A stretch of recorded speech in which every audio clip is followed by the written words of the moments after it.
ministre des Ressources animales et halieutiques, mesdames et messieurs, chers amis de la presse, vous savez tous que le Conseil national de sécurité, présidé par le président de la République, a pris des mesures importantes et a lancé donc un plan national de riposte au Covid-19. Et ce plan de riposte au niveau de son axe stratégique numéro 7, la recherche scientifique, la recherche opérationnelle dont nous avons la charge. Si je suis donc là cet après-midi, c'est pour vous dire ce qui est fait au niveau de la recherche scientifique, mais également quelles dispositions nous prenons, puisque vous savez que nous abordons maintenant le deuxième mois de fermeture des établissements d'enseignement supérieur. Quelles dispositions nous prenons pour donner la garantie que les enfants de Côte d'Ivoire, les étudiants, pourront donc achever leur année scolaire et présenter les examens.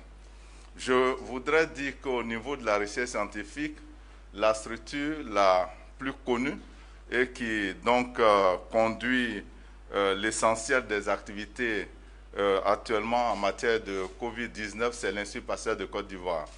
L'Institut Pasteur de Côte d'Ivoire a la charge du diagnostic, c'est l'aspect le plus visible de son activité, le diagnostic donc du Covid-19, et a aussi cette capacité-là de renforcer donc la capacité, pour me répéter, de tous ceux qui interviennent en matière de diagnostic. Donc, il y a l'aspect diagnostic et il y a l'aspect formation de la mission de l'Institut Pasteur qui sont mises en œuvre.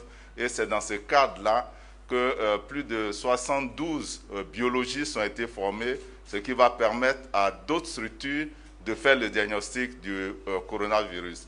Mais en dehors de ces questions, l'Institut Pasteur de Côte d'Ivoire a une mission de surveillance épidémiologique. Et pour nous, c'est l'activité la plus importante de loin. C'est une activité qui se conduisait et qui montre que chez nous, le coronavirus de d'autres sortes, virus hautement pathogènes peuvent avoir à circuler, notamment chez l'animal. Nous faisons un travail en rapport avec un laboratoire qui dépend du Moussa Dozo, l'ANADA, et je pourrais vous dire que ces activités de surveillance sont aujourd'hui renforcées pour savoir ce qui se passe donc au niveau du Covid. Je terminerai par Pasteur avec donc l'activité de recherche et donc la recherche opérationnelle. L'Institut Pasteur de Côte d'Ivoire vient d'engager donc le séquençage du virus qui est chez nous pour savoir exactement quelle est la nature, le type, l'identité précise du virus qui est chez nous. Est-ce qu'il est le même que le virus qui circule en Europe? Est-ce qu'il est le même que le virus qui est à Wuhan? Nous devons nous assurer, même si jusque-là nous disons que nous avons eu des cas importés, nous devons donner la preuve que ces cas importés-là se font avec l'espèce de virus qui est retrouvé ailleurs ou qui est propre à nous. Et puis, bon, évidemment, il y a tout ce qui accompagne l'activité donc de Pasteur, des autres laboratoires, notamment la gestion des déchets médicaux. C'est un volet important parce que si nous ne faisons pas attention, nous allons avoir des difficultés. À côté de l'Institut Pasteur, nous avons des instituts, des centres de recherche, nous avons de certains départements de nos universités qui font de la recherche et qui, ces derniers temps, ont mis à notre disposition des moyens d'accompagnement de la lutte. C'est le cas de l'Institut national polytechnique de Yamoussoukro qui a donc essayé de monter un gel hydroalcoolique, mais qui a également fait des propositions de masques qu'ils ont conçues au niveau des laboratoires de Yamoussoukro, mais qui mieux ont conçu un respirateur. Vous savez tous le combat aujourd'hui pour l'acquisition des respirateurs au niveau du monde, mais l'INP est en train de nous dire que si le soutien arrive, ils sont capables de mettre sur le marché des respirateurs made in Côte d'Ivoire, ce qui serait une excellente chose. Pour terminer avec l'INP, un des chercheurs a trouvé donc une molécule qui pourrait être utilisée pour le traitement du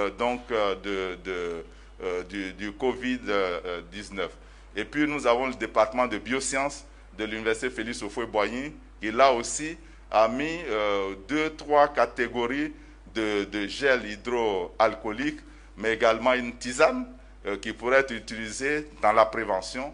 C'est des substances fongicides, bactéricides. Je veux dire que ça tue les virus, ça tue les bactéries.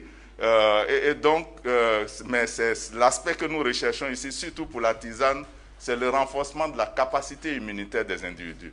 Donc on pourrait utiliser en prévention. Et il y a également d'autres molécules qui ont été découvertes pour le traitement, pour le